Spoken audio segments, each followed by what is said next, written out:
I was on Baker Street at exactly 3 o'clock, but Holmes had not yet returned. My landlord told me he had left shortly after 8 o'clock that morning.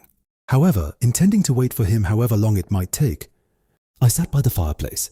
I was already deeply interested in his investigation, for although it did not contain any of the gloomy and bizarre features associated with the 2 crimes I had previously recorded, the nature of the case and the high position of his client gave it a character of its own. Indeed, apart from the nature of the investigation at my friend's disposal, it was a pleasure for me to study his working system, his masterful grasp of a situation, and his sharp, effective reasoning, and to follow the swift, subtle methods by which he solved the most complex mysteries. I had become so accustomed to his invariable success that the possibility of failure had not even crossed my mind. It was almost 4 o'clock when the door opened and a groom entered, looking drunk, unkempt, with long sideburns, a flushed face, and in shabby clothes. Because I was used to my friend's incredible abilities at disguise, I had to look 3 times to make sure it really was him. He nodded and went into the bedroom, returning 5 minutes later, as always dignified in his tweed suit. He put his hands in his pockets, stretched out his legs in front of the fireplace, and laughed heartily for several minutes. "Wow, really?" he exclaimed, then choked back his laughter and finally had to collapse, lifelessly and helplessly into the chair. "What is it?" "It's really funny. You'd never guess how I spent my morning or what I ended up doing. I'm sure, I can't even imagine. I suppose you've observed Mrs. Irene, Adler's habits and perhaps her home, absolutely. But what followed was quite unusual. Nevertheless, I will tell you. This morning, a little after 8 o'clock, I left home disguised as an unemployed stable hand. There's an incredible sympathy and Freemasonry among horsemen. Become one of them, and you'll know everything you need to know.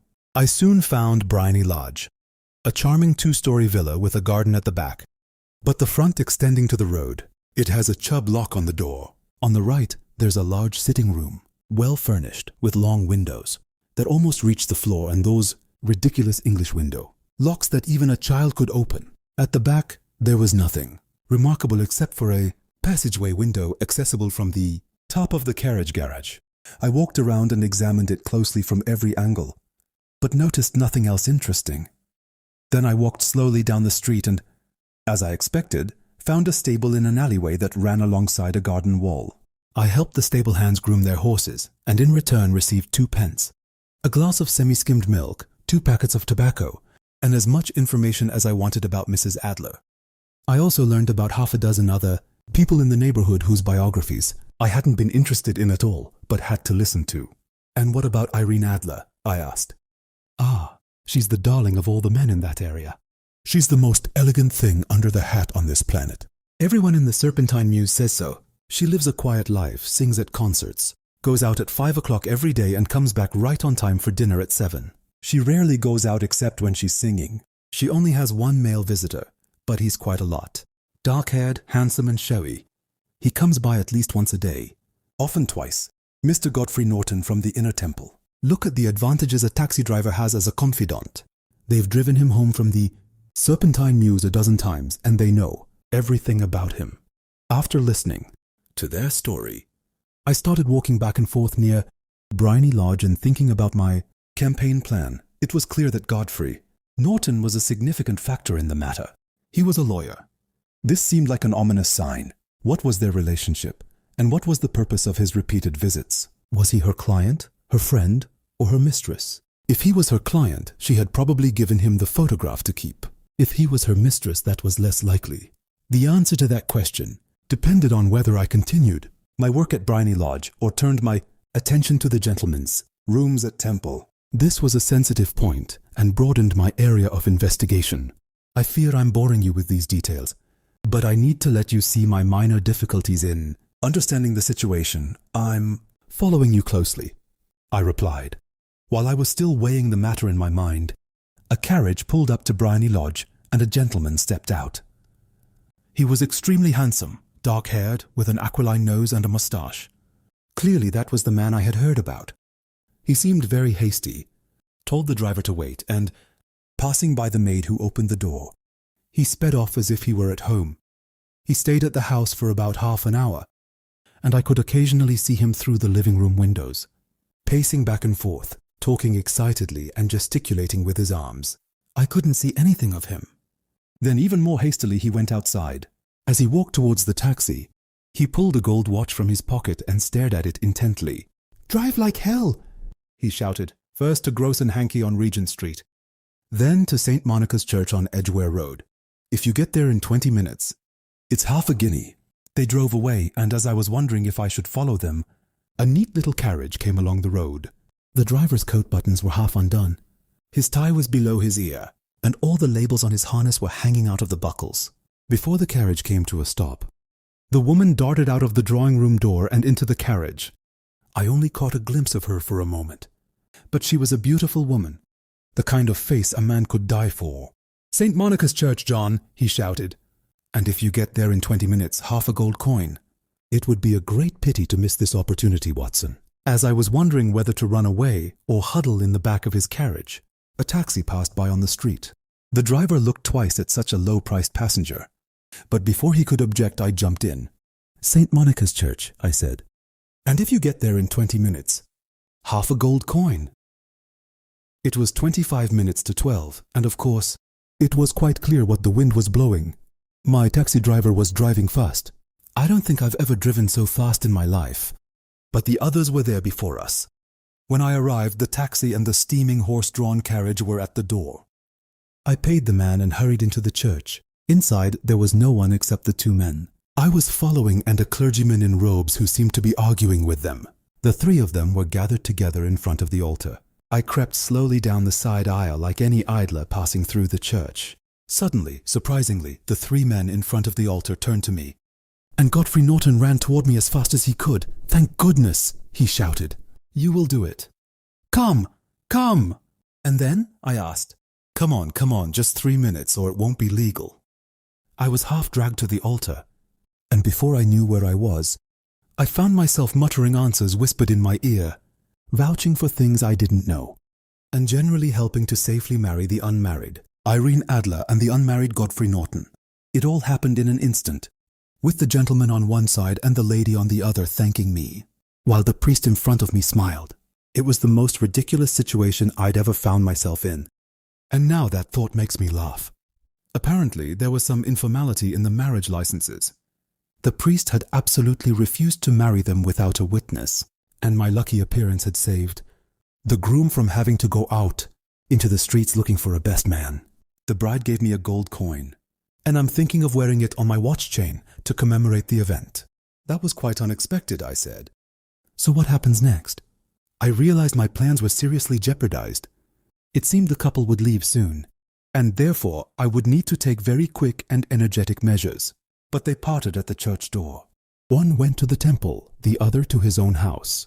"I'll go to the park at 5 o'clock as usual," he said as he left her. I heard nothing else. They drove away in different directions, and I went off to make my own plans. "Which ones?" "Some cold steak and a glass of beer," he replied, ringing the bell. "I haven't had time to think about dinner, and I'll probably be even busier tonight. In the meantime, Doctor, I'll need your cooperation." "I'd be very pleased." "Aren't you afraid of breaking the law?" "Absolutely not." "Isn't there a possibility of arrest?" "Not for a good cause." "Ah, that cause is excellent." "Then I'm your man." "I was sure I could trust you." "Well, what do you wish?" "I'll explain everything to you when Mrs. Turner brings the tray."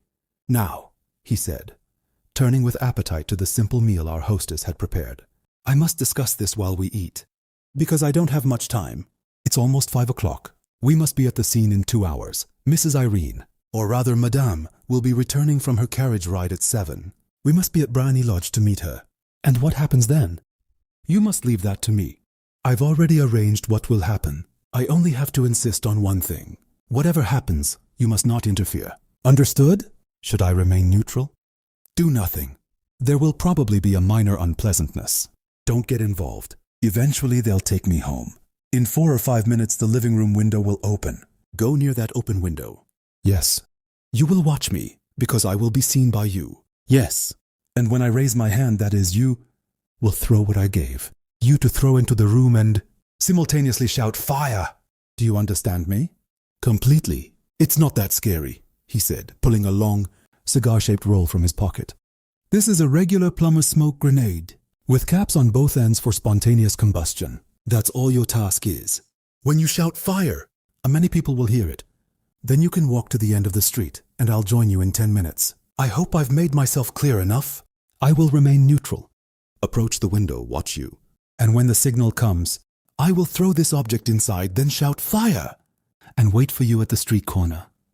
Clearly. Then you can trust me entirely. That's wonderful. I think it's almost time for me to prepare myself for the new role I'm about to undertake. He withdrew to his bedroom and returned a few minutes later in the guise of a charming and innocent Protestant clergyman. His wide black hat, baggy trousers, white tie, sympathetic smile, and generally curious and benevolent gaze could only have been the equivalent of Mr. John Hare. Holmes didn't just change his costume. His expression, his demeanor, even his spirit seemed to change with each new role he assumed. When he became a crime expert, the stage lost a great actor, and science lost a sharp judgment. It was 6:15 when we left Baker Street, and it was barely 10 minutes past 10 when we reached Serpentine Avenue.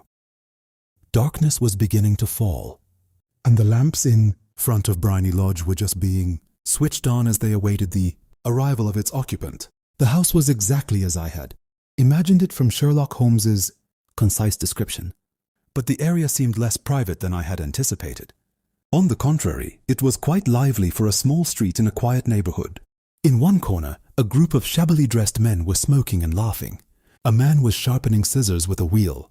2 guards were flirting with a nurse, and a few well-dressed young men were enjoying themselves with cigars in their mouths. As you see, said Holmes, pacing back and forth in front of the house, this marriage makes things a little simpler.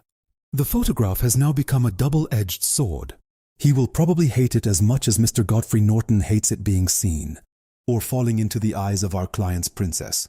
Now the question is, where shall we find the photograph? Where indeed? It's highly improbable that he carries it with him. It's the size of a cupboard, too big to be easily hidden under a woman's dress. He knows the king might ambush him and have a search conducted. 2 such attempts have been made before. Therefore, we can assume he doesn't carry it with him. Then where? Her banker or her lawyer. Both are possibilities, but I don't think it's either. Women by nature like to do things secretly and enjoy keeping their own secrets. Why would she entrust it to someone else? She could rely on her own protection, but she wouldn't know what kind of indirect or political influence a businessman might have. Besides, don't forget she decided to use it in a few days. It has to be somewhere she can reach. It has to be in her own home. But she's been robbed twice. Pah! They didn't know how to look. Well, how will you look?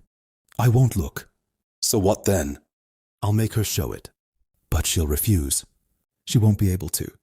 But I hear the sound of wheels. It's her carriage. Now, follow my orders to the letter. As he spoke, the glint of a carriage's taillights appeared from the bend in the street. It was a stylish little carriage, rattling its way to the door of Briny Lodge.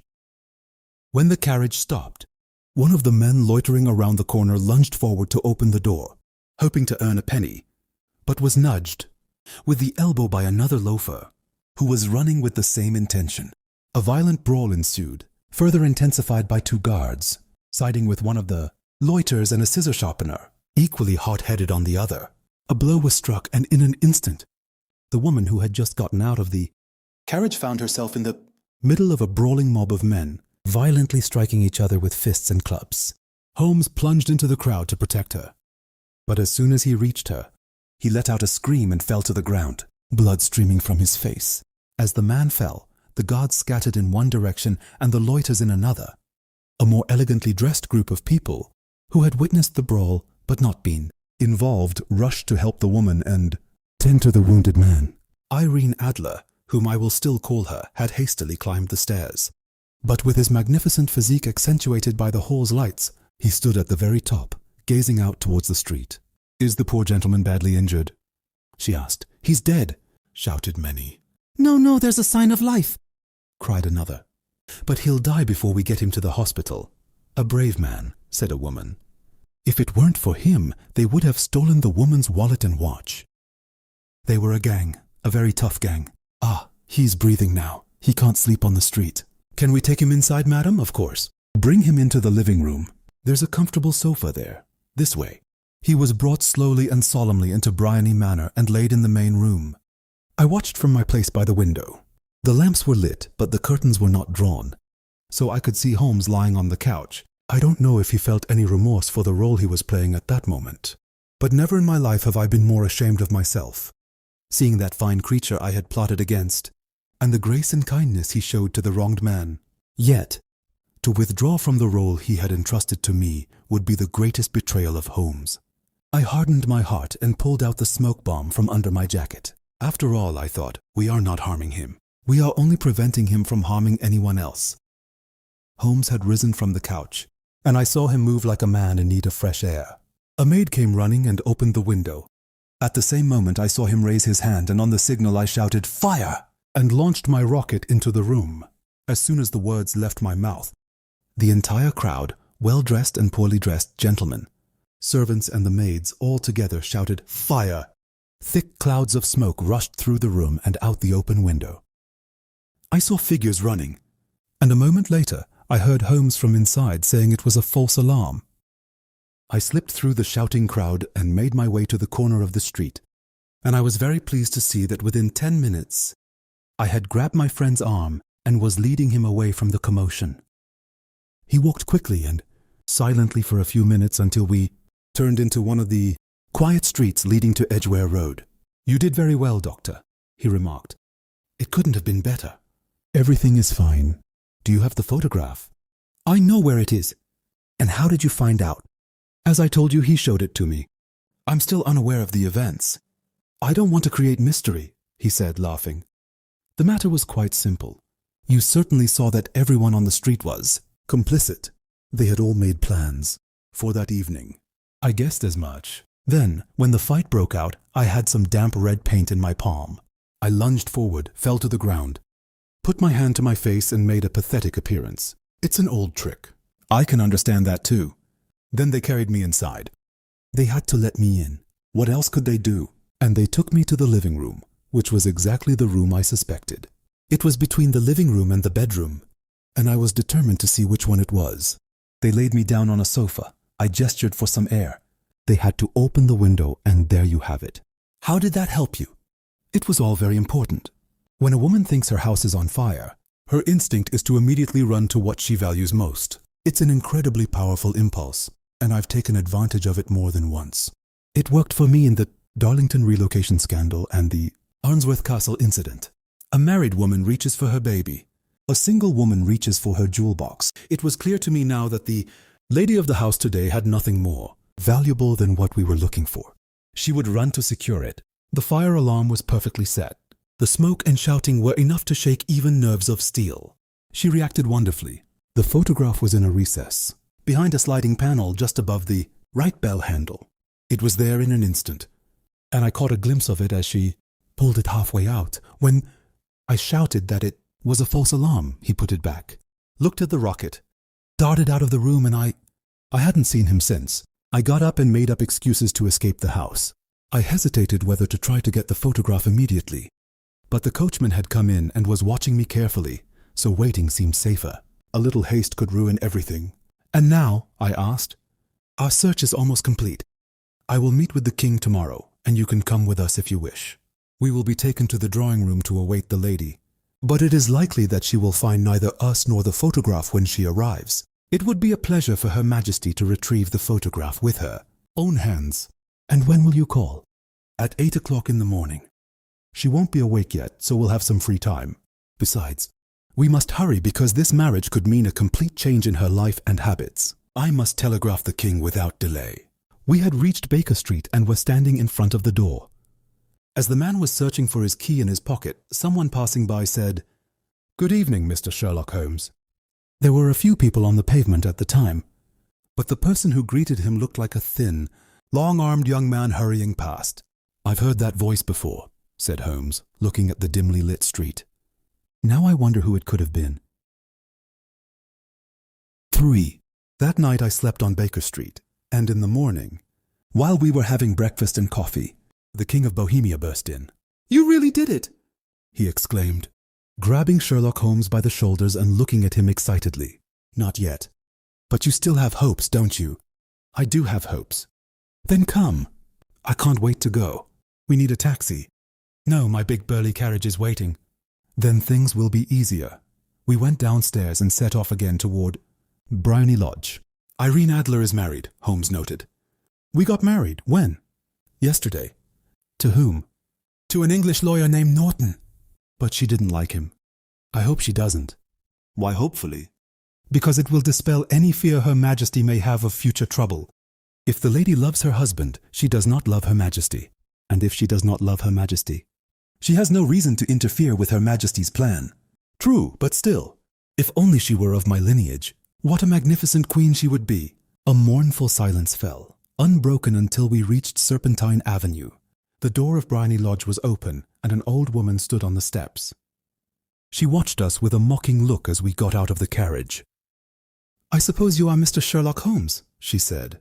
I am Mr. Holmes, replied my friend, looking at her with a questioning and rather astonished expression.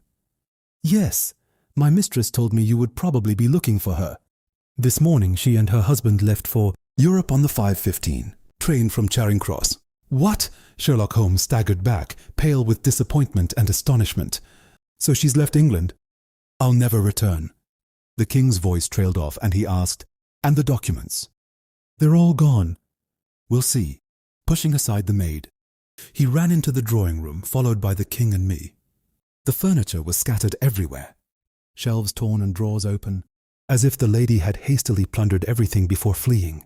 Holmes rushed to the bell, opened a small sliding door, and reached inside to pull out a photograph and a letter. The photograph was of Irene Adler in her evening gown. The letter read, Sherlock Holmes, Sir, to be kept until summoned. My friend opened the letter, and the three of us read it together. It was dated midnight the previous night and continued. My dear Mr. Sherlock Holmes, you have indeed done very well. You have completely fooled me. I had no suspicion until after the fire alarm. But then, when I realized how I had given myself away, I began to think. Months ago I was warned against you. I was told that if the king were to commission an agent, it would certainly be you. And your address was given to me. Yet, despite all this, you revealed to me what you wanted to know. Even after I began to suspect, I found it hard to think ill of such a dear, kind old clergyman. But you know, I too have been trained as an actor. The male costume is nothing new to me. I often take advantage of the freedom it gives me. I sent coachman John to follow you. I ran upstairs, put on my walking clothes, and came down as you were leaving. Well, I followed you to your door, and thus made sure that I was an object of genuine interest to the famous Mr. Sherlock Holmes. Then, somewhat thoughtlessly, I wished you good night and set off toward the temple to see my husband. We both thought that the best solution when pursued by such a formidable enemy was to flee. So when you come tomorrow, you will find the nest empty. As for the photograph, may your client rest in peace. I love a better man than him, and I am loved by him. The king can do whatever he wants, without any hindrance from someone he has cruelly wronged. I keep it only to protect myself and to keep a weapon to protect me from any step he may take in the future. I leave you a photograph which you may wish to have. And dear Mr. Sherlock Holmes, sincerely, Irene Norton, maiden name Adler. What a woman! Oh, what a woman! Exclaimed the King of Bohemia. After we had all read the letter, did I not tell you how clever and determined she is? Wouldn't she make a magnificent queen? Isn't it a pity she is not on my level? Holmes said coldly. From what I see of the lady, she truly seems to be on a very different level than His Majesty. I am sorry I could not have accomplished His Majesty's task more successfully. On the contrary, my dear sir, exclaimed the king, it could not have been more successful. I know that her word is inviolable. The photograph is now as safe as if it were in a fire. I am pleased to hear that His Majesty has said so. I am eternally grateful to you. Please tell me how I can reward you. This ring, he took the emerald serpent ring from his finger and held it in his palm. There is something in His Majesty's hand that I would value even more, said Holmes. Just tell me its name. This photograph. The king looked at him in astonishment. Irene's photograph, he exclaimed. Of course, if you wish. Thank you, Your Majesty. There then is nothing more to be done. I am honored to wish you a very good morning. He bowed his head in greeting and, without noticing the hand the king extended to him, turned and walked with me toward his room. And so, a great scandal began to threaten the kingdom of Bohemia, and the best plans of Mr. Sherlock Holmes were thwarted by the wit of a woman. He used to mock the wit of women, but I haven't heard him do so lately. And when he speaks of Irene Adler or refers to her photograph, he always uses the title The Lady with dignity.